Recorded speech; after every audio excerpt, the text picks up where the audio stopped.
Good evening. Thanks for tuning in. I'm Gadi Schwartz coming to you from Los Angeles. And here are the stories we're watching tonight. A stunning about-face in the massive defamation case against Fox News as the cable network reaches a settlement. Then the man accused of shooting a 16-year-old boy after he showed up at the wrong address turns himself into police. But why was the suspect released in the first place? We're frustrated with law enforcement and their failure to take responsibility for the denial of this family due process. And a woman in New York is shot and killed after the car she was riding in pulled into a driveway they thought belonged to a friend. And an Oklahoma sheriff and other local officials are allegedly recorded making racist and threatening comments. Take them down here on Mud Creek and hang them up with the damn rope. Yeah. But you can't do that. Think about it, they got more rights than we got. Also, a new single by Drake and The Weeknd is removed from streaming services because it wasn't Drake and The Weeknd, it was generated by AI. We're going to dig into why, and I'm going to show you how easy it is to use AI to make music.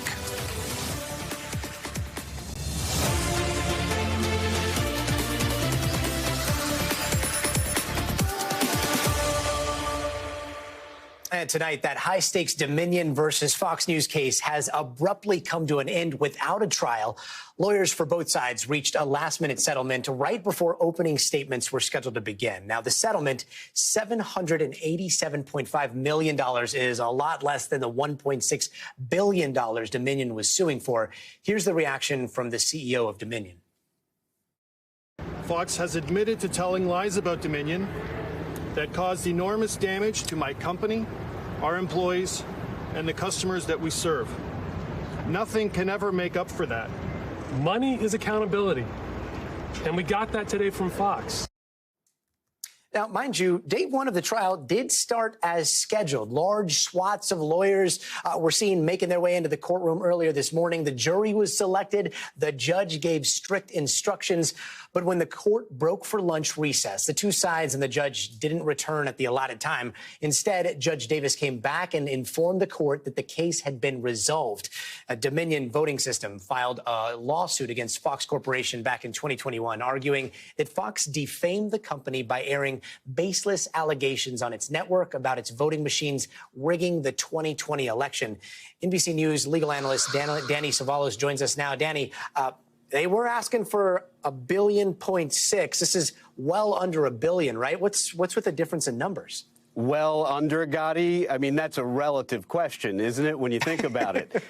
Look, that's an opening demand. Every time we lawyers make those in civil litigation, I do it too, you make it pie in the sky. But in this case, everything is pie in the sky. This is just a case that is almost without precedent in terms of numbers for, say, a defamation case. So how do we arrive there? Well, Gadi, when it comes to settlement, especially before trial, it has almost nothing to do with the law. It has to do with game theory. It has to do with who can handle the risk, the plaintiff or the defendant. It has to do with negotiation. It has to do with who blinks first. It appears that Fox was blinking early and often as this case approached trial. But with this much leverage, the plaintiff did what I would do, too, which is say, no, we're going to trial. We're absolutely going to trial. We don't even want to hear about it. And then Fox gets to the number that the plaintiff was happy with or satisfied with and willing to settle at.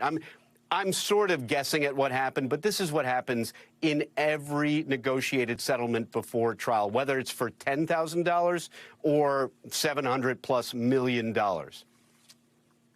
Quite a game of chicken waiting to go all the way to trial. And it did make it to trial, right? This was supposed to start yesterday. It got delayed. Then today, right before opening arguments, Fox settles. Do you think that settlement was a long time coming, or did that number materialize right there in the courtroom? No, settlement was a foregone conclusion. I think both parties knew eventually they were going to settle. But, I mean, rare is the case that you have one side with just this much imbalance of leverage, and that was Dominion.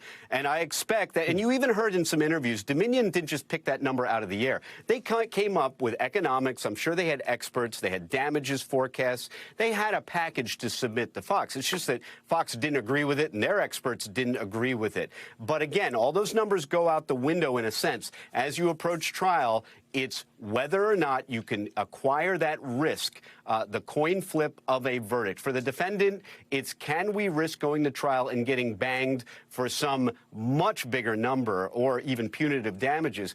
But if you're the plaintiff, you have risk too. You want money today. You don't want money in 5 years from now after the case goes through appeals and a judge cuts down your verdict as excessive. NBC News legal analyst Danny Savalas, thanks so much for joining us.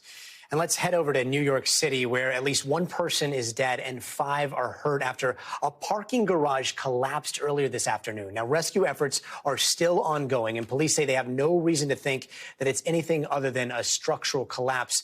Joining us now from the scene is NBC's Rahima Ellis. Rahima, what can you tell us?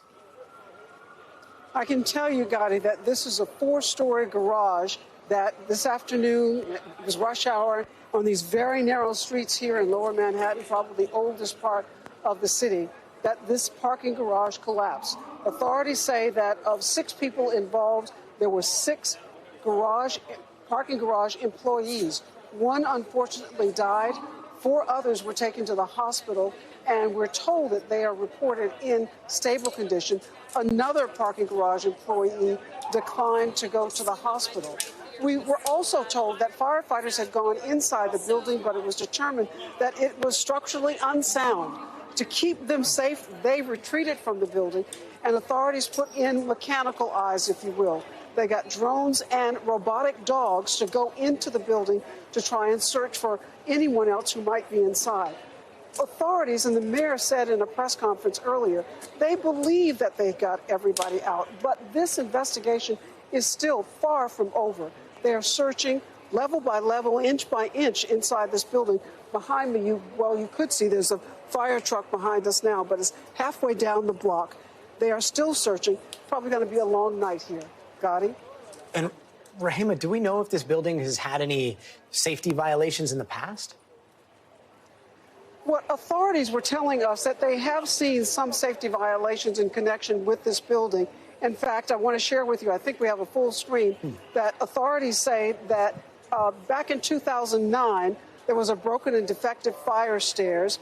And they also said in 2003, floor-to-ceiling slab cracks. Also in 2003, improper access to exits. We are told that this building was built around 1926, which would make it about 97 years old. So it's understandable that there would be issues. But what people want to know for sure is whether or not all of those issues were addressed and corrected. Rahima, so glad it's isolated. Thanks so much. And the homeowner who shot a black teenager who accidentally knocked on the wrong door turned himself into police today, posted bail, and has been released. 84-year-old Andrew Lester faces 2 charges for shooting 16-year-old Ralph Yarl. One of them, assault in the first degree, could carry a life sentence. Now, police say he has posted bail and has been released. And now the prosecutor said the shooting could have a racial component. And as of now, Lester does not face a hate crime charge. We're also learning new details about what happened that day. Lester allegedly shooting through a locked glass door after being shot in the head and arm. Yarl knocked on 3 doors looking for help before someone finally called 911. Today, there was the massive show of support for Ralph. Over 1,500 of his classmates and high school staff marched, chanting his name. Just hearing about the news about Ralph, my heart hurts, my heart breaks. Of course, the tragedy for our black children and the community is just heartbreaking. I would tell him that we care about you. You mean a lot to every single person here at Staley, and not even just at Staley, but people around the world care for you, and we are here for you. Joining us now is NBC News correspondent Antonia Hilton. Antonia, the suspect has now been charged and released, right? What was his bail in the case? Hey, Gadi. Well, Andrew Lester has posted $200,000 of bail, along with some other conditions, including that he's not allowed to have any contact with 16-year-old Ralph Yarl and can't have any weapons with him at home.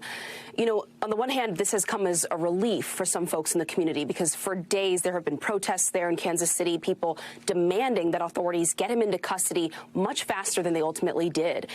But on the other hand, they're now disappointed to see that he's been able to post bail and is no longer behind bars this evening. And so this this is a community that's grappling with a combination of intense emotions. On the one hand, that celebration, joy that Ralph Yarl is now out of the hospital. He is recovering at home from those 2 gunshot wounds and is able to be surrounded by love and family. You saw the images of his classmates right there. But then, of course, that there are so many questions still about this case. You mentioned he's not facing a hate crime charge, although he is facing 2 other very serious felonies, at a level that could put him behind bars for the rest of his life. But people in the community, particularly in black neighborhoods, are really pushing for potentially federal authorities to intervene and to bring a hate crime charge, because they say that sends an important message.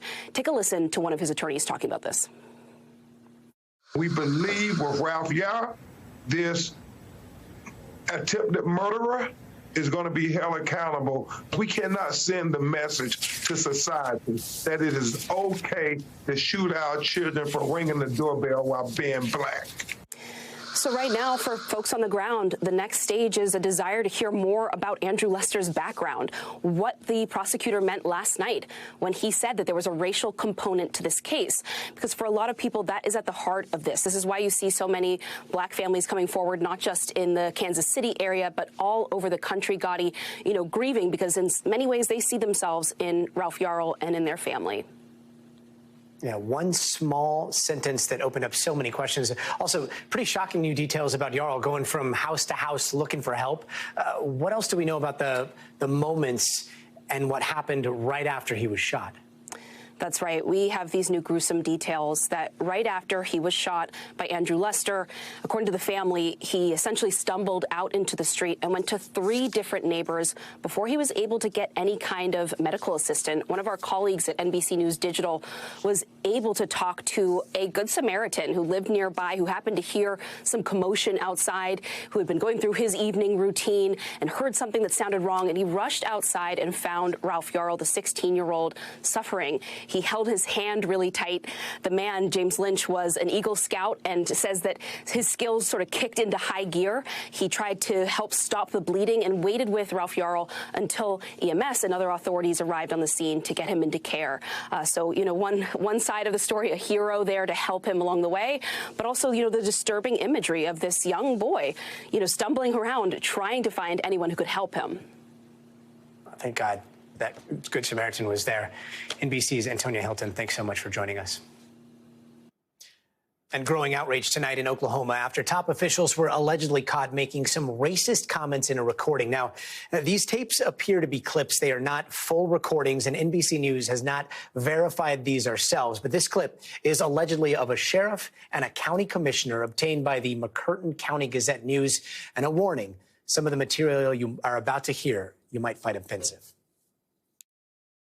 If it was back in the day, would they take a damn blackjack, whoop their throw them in the cell, I'd run the chair. Yeah, well, it's not like that no more. I know. Take them down here on Mud Creek and hang them up with the damn rope. Yeah. But you can't do And the that. thing about it is, They got more rights than we got. The governor of Oklahoma is launching an investigation and calling for that sheriff, the commissioner, and others allegedly heard on those tapes to resign. The commissioner has not responded to our request for comment. Meanwhile, the sheriff's office released a statement writing in part, quote, "Our preliminary information indicates that the media released audio recordings has in fact been altered. The motivation for doing so remains unclear at this point. That matter is actively being investigated." NBC's Morgan Chesky joins us now. Morgan, this audio is pretty stunning. What's the context here?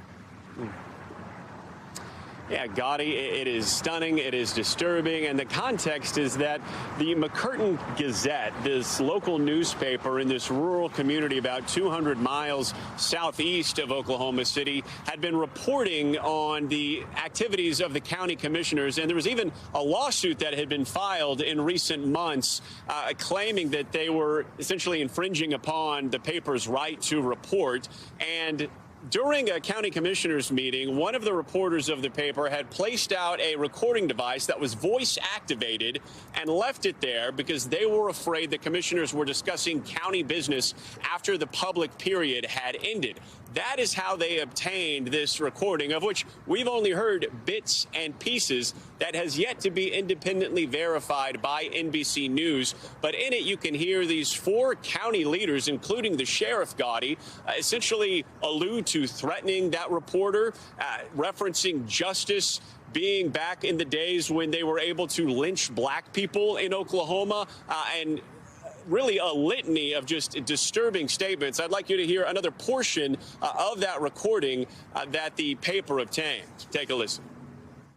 Yeah, but here's the reality. If the hair on his wife's head, Chris Willingham's head, or any of those people that really were behind all that, if the hair on their head got touched by anybody, who would be the bad guys? Yeah. Now, important to note that the sheriff who is implicated in this recording has said that this recording was obtained illegally, Gadi. On top of that, they are saying that portions of it, if not the entire thing, may have been altered to portray them in a negative light. But since the portions have been released, the Oklahoma Sheriff's Association has at least temporarily suspended multiple individuals tied to it. They are not outright kicking them out, but they are suspended from that association. The governor, meanwhile, of Oklahoma, Gadi, has called on them to resign. As to whether or not they do, we'll be watching. Gadi? Morgan Chesky, thanks so much. How many of us have accidentally pulled into the wrong driveway? Well, last night in upstate New York, that mistake was deadly, and now a 65-year-old man is in custody after shooting and killing 20-year-old Kaylin Gillis. Police say she and her friends were lost. They were looking for a home when the suspect opened fire. NBC's Miguel Almaguer has more. Lost in rural upstate New York, 20-year-old Kaylin Gillis was shot and killed Saturday night when the SUV she was in accidentally pulled into the wrong driveway. It happened in remote Washington County when the sheriff says Gillis and her friends, who were in 2 vehicles and a motorcycle, couldn't find a nearby home. As the SUV was turning around, investigators say Kevin Monahan walked out of his home and fired 2 shots at the vehicle. Why did the suspect tell you he opened fire? He has not given us any motive. He's not given us a reason as to why he felt necessary to fire. They turned around and were in the process of leaving when the shots were fired. The sheriff says Gillis, who was in the front passenger seat, and her 3 friends never got out of the car and never posed a threat to Monahan, who's charged with murder. After the shooting, driving through the secluded town of Hebron, the group reached an area with cell phone service and called 911. They were young kids, like anywhere across this country. They were on a weekend night looking for a friend's house, and it was just a senseless and it's a tragic incident. Tonight, a 20-year-old shot and killed after pulling into the wrong driveway. Miguel Almaguer, NBC News. And still ahead this hour, constant gunfire. A ceasefire is not stopping intense fighting in Sudan. So what will? Plus, a Russian court rejecting an appeal today from jailed U.S. journalist Evan Gershkovich. Look at what's next for the Wall Street Journal reporter. He felt like it was his duty to report. He loved Russian people, you know. He still does.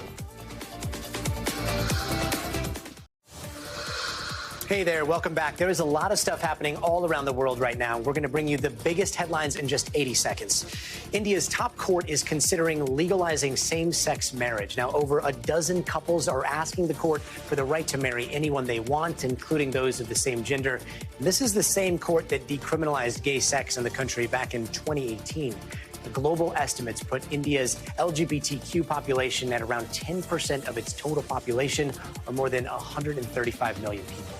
And a suspect is still on the loose in Germany after a stabbing spree at a gym. At least 4 people were seriously hurt. 3 of the victims are facing life-threatening conditions. Police say they don't have a motive yet for the attack. And President Vladimir Putin made a surprise trip to Ukraine today where he met with Russian forces and top military officials. While we don't know exactly how close he was to the front lines, we do know he visited 2 different regions by helicopter, Kherson and Luhansk.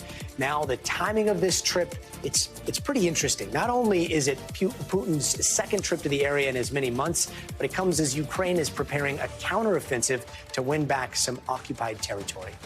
Also in Russia, a court has decided that American journalist Evan Gershkovich will remain behind bars, denying his appeal to be released before trial. Today was the first time we have seen Evan since he was detained last month on espionage charges. He was seen in a Moscow courtroom in a glass cage. Now, the judge also rejected attempts at house arrest or bail and ruled that Gershkovich will have to stay in jail until May 29th. And if he's convicted, Gershkovich could spend decades in a Russian prison. NBC's Andrea Mitchell has more. Good evening, Gadi. Evan Gershkovich was seen publicly today for the first time since his arrest in late March. He appeared stoic, wearing a plaid shirt and jeans, his arms crossed, standing in a glass enclosure as a Russian court denied his appeal and refused to grant bail, returning him to a former KGB prison until his next pretrial hearing in May. His lawyer is saying he is ready to prove his innocence. He's in fighting spirit. Gershkovich was charged with espionage, though, which carries a sentence of up to 20 years in prison if found guilty. And in Russia, we should point out, 99% of those tried are convicted. The U.S. ambassador was standing with Gershkovich in the courtroom today, and she said afterwards, "I can only say how troubling it was to see Evan, an innocent journalist, held in these circumstances." She went on to say that the charges against him are baseless, and we call on the Russian Federation to immediately release him. Evan writing a note to his parents in Russian, their native language, saying, "I am not losing hope. Until we meet soon, write me." He signed the letter with his nickname, the Russian nickname, Vanya. His parents telling the Wall Street Journal that their son has always loved Russia, which is the country that they had fled. They also said that he loved asking questions, his father saying he always had questions about everything. So he just has this need to desire and to learn deeper, to find meaning in things. So he was always really destined to be a journalist. Meanwhile, another American, businessman Paul Whelan, he's been in a Russian prison for 4 years of a 16-year sentence, falsely convicted of espionage. His family says that Paul now feels abandoned by the Biden administration. Today, the U.S. ambassador again repeated what Secretary Blinken has again said. He called for his release. Gadi? Andrea Mitchell, thanks so much. And a ceasefire in Sudan did not last long. Earlier today, a 24-hour ceasefire was proposed between the Sudanese military and a paramilitary group called the RSF. But it turns out there were conflicting reports about whether each side actually agreed to it. And now street fighting and rocket attacks have resumed. The country has been in the middle of a violent conflict for 4 days now. Nearly 200 people have been killed. Close to 2,000 people have been hurt. Many residents of the capital city are stranded in their homes with no electricity and no water. NBC News correspondent Ali Arouzi has more. As violence and instability continues in Sudan, there's also confusion over the status of a ceasefire and just how much of it is being adhered to, in part because access on the ground is not just limited for foreign media companies, but also for international aid agencies. There have also been reports of gunfire after the scheduled start of the ceasefire. Now, what we know right now from local media is that both sides have agreed to a ceasefire, and both sides have spoken to Secretary Blinken, accepting his call for a 24-hour cessation of hostilities. However, there was a call for a ceasefire on Sunday, and that was only partially adhered to. The situation is so chaotic that even diplomats and humanitarian workers have been targeted. The EU ambassador to Sudan was assaulted in his residence, while Secretary Blinken confirmed that an American convoy was fired upon. He said that all of their people were safe, but the action was irresponsible and reckless. He's made it very clear that any attacks and threats and danger posed to diplomats were totally unacceptable. But of course, it's the people of Sudan who are all too familiar with instability and violence that are paying the highest price. According to the Sudanese Health Ministry, at least 270 people have been killed so far, with 2,600 others injured in these latest clashes. Residents have spoken of bodies being left dead on the streets, unreachable because of the relentless fighting. And adding to the misery, the Red Cross say that it's nearly impossible to provide humanitarian services around Khartoum, warning that the country's health system is on the brink of collapse. NBC's Ali Arouzi, thanks so much. And coming up, 1 in 4 brides wear a gown from David's Bridal. So what happens if the bankrupt company goes out of business? But first, you got to see this, a surprise of the century. Apple CEO Tim Cook's jaw nearly dropped as he was greeted by a fan carrying a Macintosh computer. Now, that piece of machinery first came out back in 1984. All of that happened at an event celebrating the first retail store in India. It definitely puts a smile on Cook's face there, and it gives a whole new meaning to bringing an apple to the teacher. We'll be right back.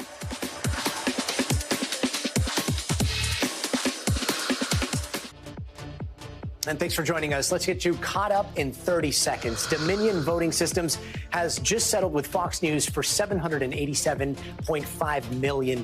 Now, the settlement heads off what would have been one of the biggest media trials in decades. And officials say at least one person is dead and several others hurt after a parking garage collapses in New York City. And the 84-year-old Missouri man accused of shooting Ralph Yarl has surrendered to police, posted bail, and has been released. Andrew Lester has been charged with assault and the shooting of the 16-year-old who rang his doorbell by mistake. In Akron, Ohio, Jalen Walker's family says they are going to file a civil lawsuit against the city after 8 officers were not charged in his shooting death. Akron public schools and a lot of businesses closed today after a round of nonviolent protests last night. Walker, a 25-year-old black man, was stopped by officers for an alleged traffic violation last June. Police say he shot at them from his car first, then started running, which is when they shot him 46 times.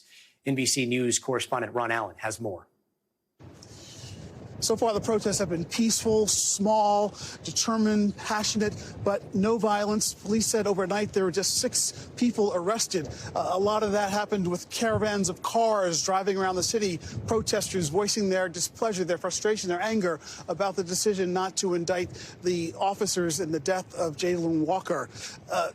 Legal processes and investigations continue, however. There's an internal affairs investigation that the police department has said it will conduct to see if the officers complied with their training and police policies. Some here in the community are calling for the Department of Justice, the federal government, to step in and do a civil rights investigation and also a pattern and practice investigation of the department, looking at all of its procedures to see if they are meeting the standards that other departments meet around the country.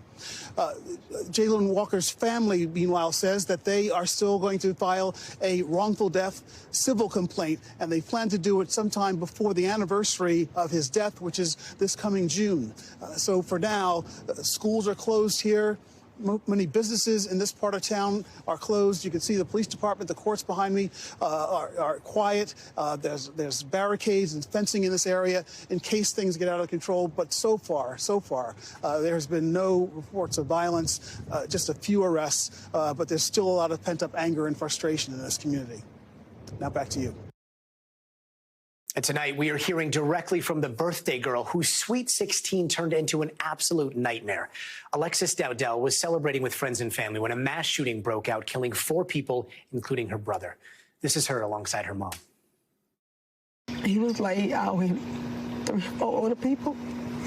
He was coughing, but I know he was going, he was already lost a lot of blood. And the next thing we had got down,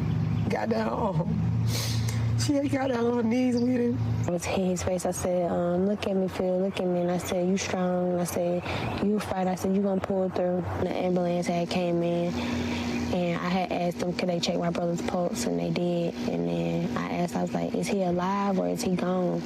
And they didn't want to tell me, so they just gave me that look, and I knew he was gone. And so then that's when I had walked outside, and I just had started crying. And there are so many unanswered questions about this shooting, including information on the gunman.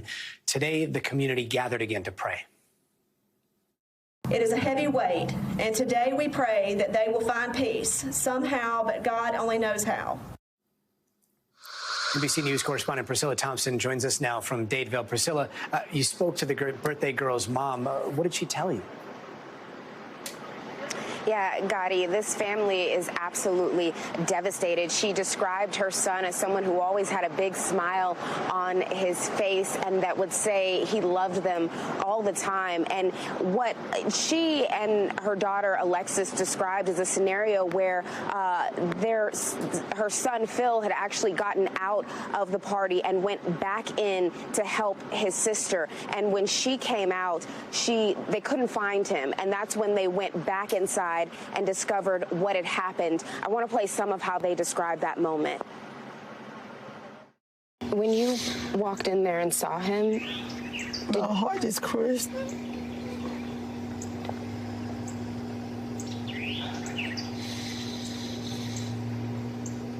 It's like I just lost a piece of my heart. I'm just broken. He had big dreams. He was so excited about graduating on next month. He going to JSU to play football. He was so excited about making me happy. He always told me, Mom, I'm going to make it. You ain't going to have to work one day. And his mom told me that he made her so proud, and now she is just trying to stay strong for him in this moment. Gadi? Absolutely heartbreaking. Priscilla, there are so many victims in this shooting. There were dozens hurt. There are 4 dead. What can you tell us about some of the other victims? Yeah, so we do know now know the names of the 4 people who died. In addition to Phil, it was 19-year-old Marcia Collins, 23-year-old Corbin Holston, and 17-year-old Shankivia Smith. She was also a high school senior with plans to attend the University of Alabama this fall. And this entire community is grieving, but especially these students and classmates of some of those who died. I want to play some of what we heard at that vigil earlier today, a special prayer for them. Take a listen. We also pray for the community members, the children of Dadeville High School that will mourn the loss of their friends and the fellow students during a time that should be one of the greatest joys in their young lives. But most, we pray for the families that have lost their babies too soon and robbed of many experiences. And Gadi, I cannot emphasize enough that this is a tiny community. Many of these kids grew up together and were preparing to graduate together next month as all of this violence unfolded. Gadi? Words do not do justice to that loss. NBC's Priscilla Thompson, thanks so much. And wedding season is just around the corner, right? So finding the perfect wedding dress, we all know, is hard enough. That search might get even harder because wedding retail giant David's Bridal just declared bankruptcy. NBC's Blaine Alexander has the latest.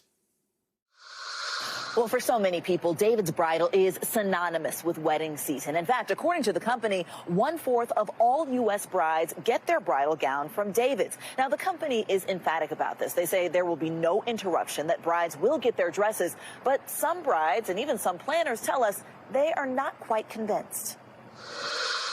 In the race down the aisle, there are few moments more monumental than finding the perfect dress. Now, this is what you're looking for.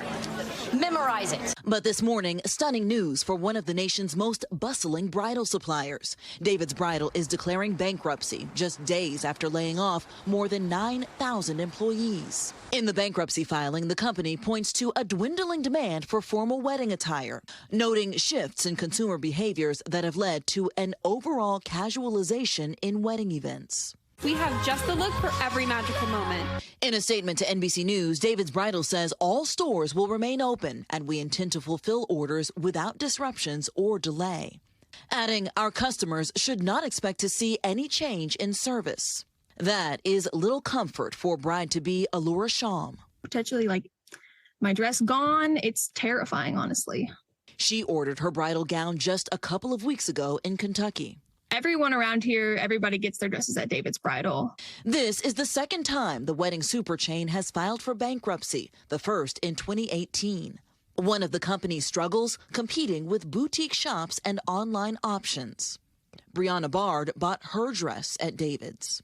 In this generation, people are wanting that boutique style dress, the look, the overall experience, and I just don't feel like you'll get that at David's Bridal. In a statement, the CEO says the chain is looking for a buyer who can continue to operate our stores going forward. All of it comes at an especially stressful time for brides-to-be. Weddings are quickly becoming more expensive. The average price tag to walk down the aisle, $29,000. That's up nearly $5,000 since before the pandemic. What do you tell a bride at a time like this? Don't panic. Planner Jan Hill has been in the industry for nearly 20 years. She suggests brides always have a backup.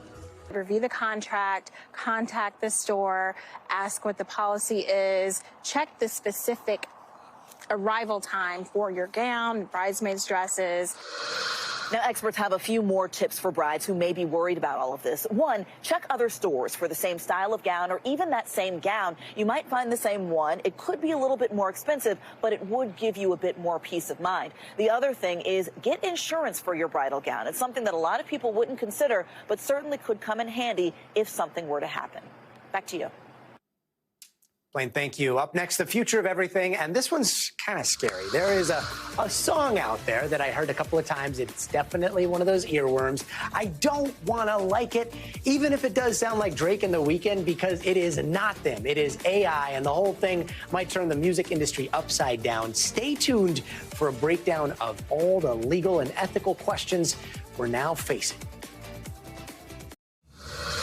And here's some of the other headlines we're watching tonight. Southwest Airlines is back to being fully operational tonight after a technological snafu delayed more than 40% of its scheduled flights yesterday.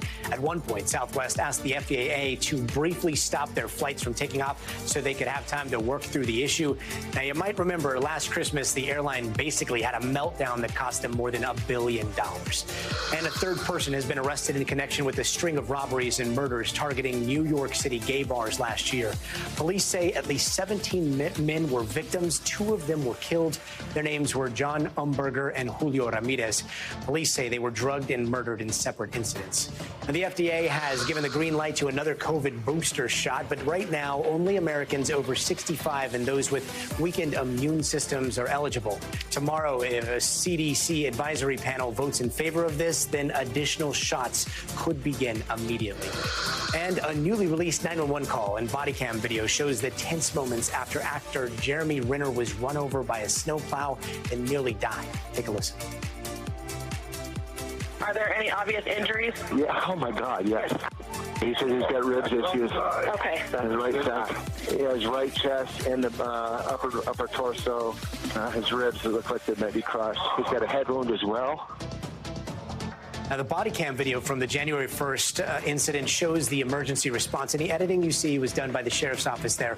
Renner ended up with more than 30 broken bones, a collapsed lung, and a punctured liver after trying to help his nephew, who is still stuck in the snow. And Buffalo Bills safety Damar Hamlin has been cleared to play NFL football again. This all comes some 4 months after he suffered cardiac arrest during a game against the Cincinnati Bengals. We talked earlier today about getting back on the field. I'm day to day with it, you know. I'm just taking it one day at a time. That's where I'm at in this process. Anytime I try to think too forward, you know, it gets cloudy. So I'm riding the roller coaster of emotions. I'm taking it one day at a time, and I'm trusting God. You know, I'm walking by faith.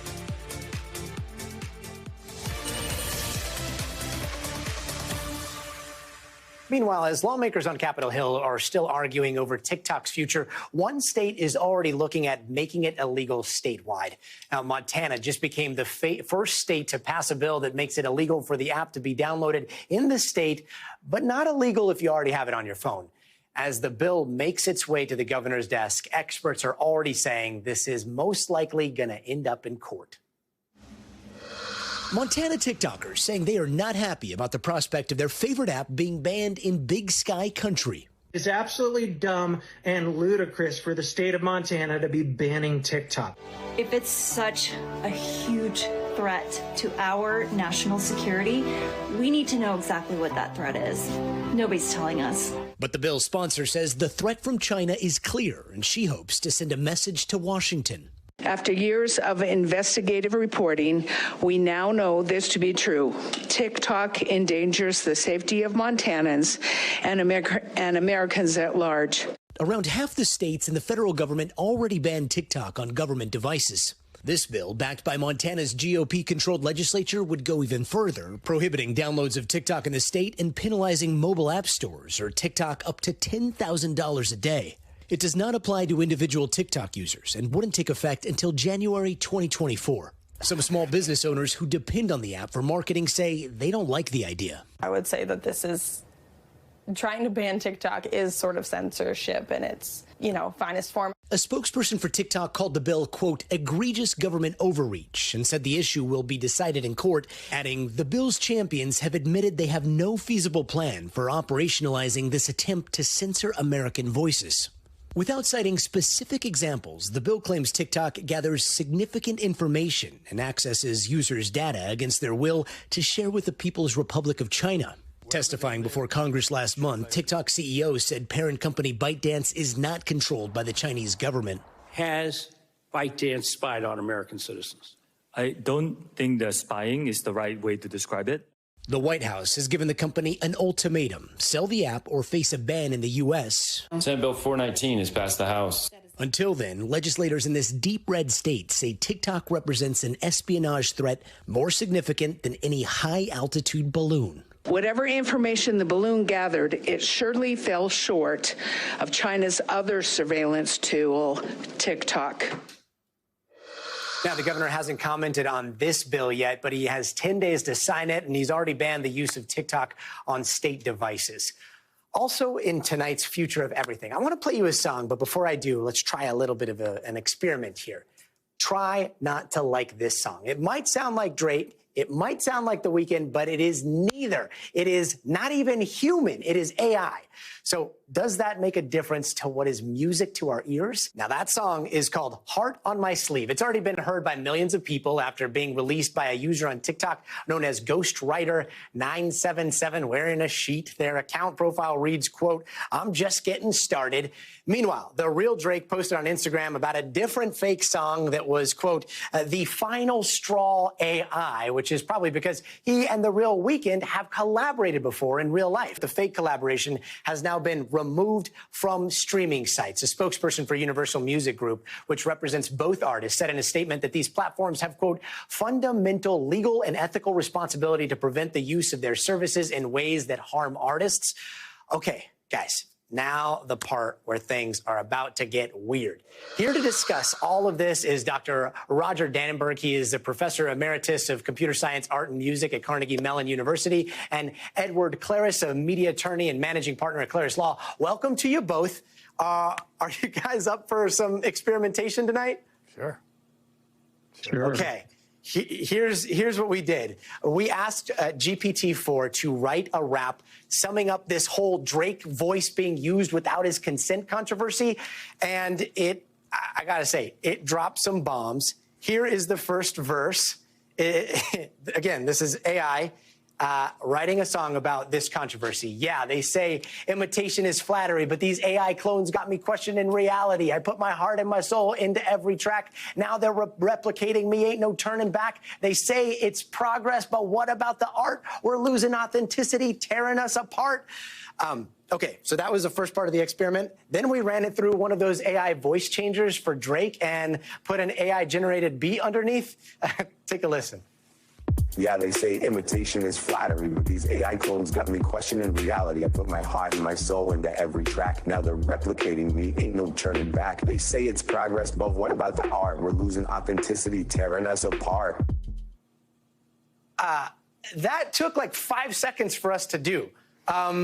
Is the copyright world ready for this? Edward, we'll start with you. The copyright world is ready for this. I think we've seen similar things in the past, but this is going to break new ground in terms of speed of development and the availability of these kind of knockoffs. So lawyers are going to have to work overtime to put a little bit of a boundary around the kind of the Wild West of what's happening right now. And Roger, what do you think? I mean, do you think that when they were writing copyright law back in the day, they could have ever anticipated something like this? I don't think so. And I think that, maybe it's not even a question of copyright, but it's more related to identity and what rights do we have in that, because copyright has almost never been applied to things like style and voice imitation. I'm looking at this thing, and it is, again, this is ChatGPT writing this, but I'm in the studio fighting for my sound while the AI is making tracks without a human to be found. Is it fair? Is it right to use my voice to profit off my style without giving me a choice? I built my empire from the ground up, but these AI clones, they're just trying to cut. I know this was written by an AI, but is there truth to this, Roger? Oh, yeah, I think there's some truth. I think, one thing we should realize is that, this generation of text is a very different problem from the generation of audio. And so we're talking about a lot of different things here. But certainly, appropriation is a very gray area in the arts, because we would not have art, we would not have style, we would not have popular music if artists were not learning a lot from other artists and adapting their work. So it has to be a lot of information gets shared. But when you can, at scale, copy someone's style to the point of mistaken identity, then I think it brings in a lot of different ethical issues, and it's something that we haven't really seen before. And Edward, the TikTok user behind this fake song described themselves as having worked as a ghostwriter for years, said that they, quote, got paid close to nothing for major labels to profit. Says the future is here, end quote. How do you put parameters around this, especially when you're dealing with ecosystems where people, for valid reasons or not, might think that this is totally fine? Great question. I agree with Roger on sort of the question right here has to do with the use of a voice, Drake's voice in particular, or The Weeknd's voice. And that has to do with right of publicity and the ability to commercialize a person's name or likeness or voice or identity. And here we've got that problem. The law has dealt with evolving technology for a long time. And back in 1884, the Supreme Court had to decide whether a camera, a photograph, was copyrightable because there was a machine between, for the first time, a machine between the author and the product. Before that, it was the quill and the pen, and et cetera.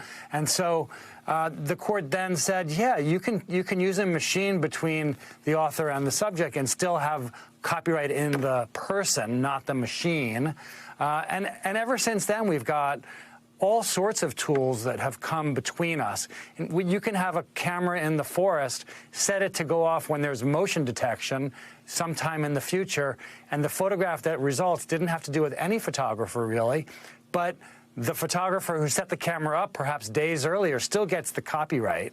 So we're dealing here with what has historically been tools to authors to help produce CGI, like computer-generated imagery, and synthesizers and cameras. But what AI is doing is creating stuff that one can't quite predict what's going to come out.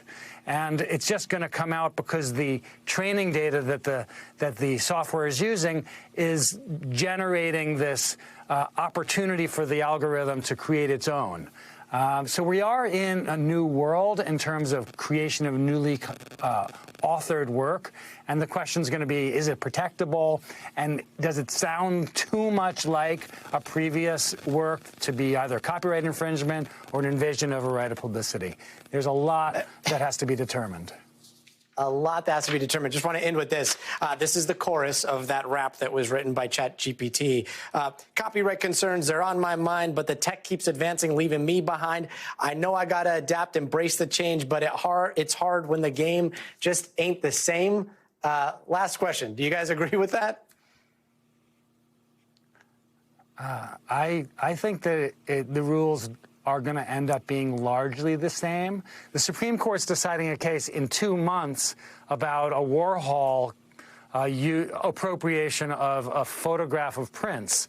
We're dealing here with, the Supreme Court does deal with copyright and right of publicity, and other courts do too. I think it'll all ultimately fit under the rubrics that we currently have, but there will be tweaks, and there are a lot of unknowns.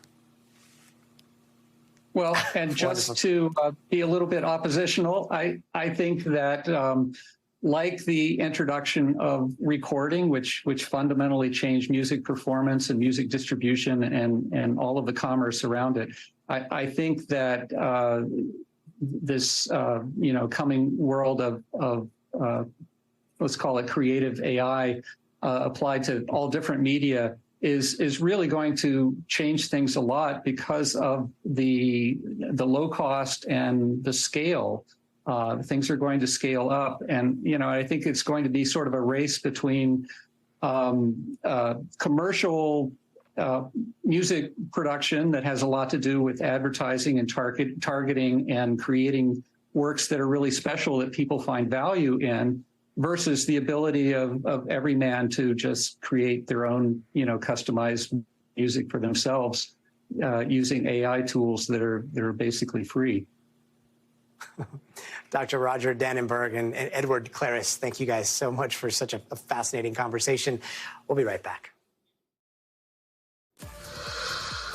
And time now for some of the big stories to watch out for tomorrow. Restrictions for abortion pills will go into effect at the end of the day unless the Supreme Court intervenes. And the accused Pentagon document leaker Jack Teixeira is due in court for a detention hearing. And that does it for us tonight. I'm Gadi Schwartz. We'll see you tomorrow. But until then, stay tuned now.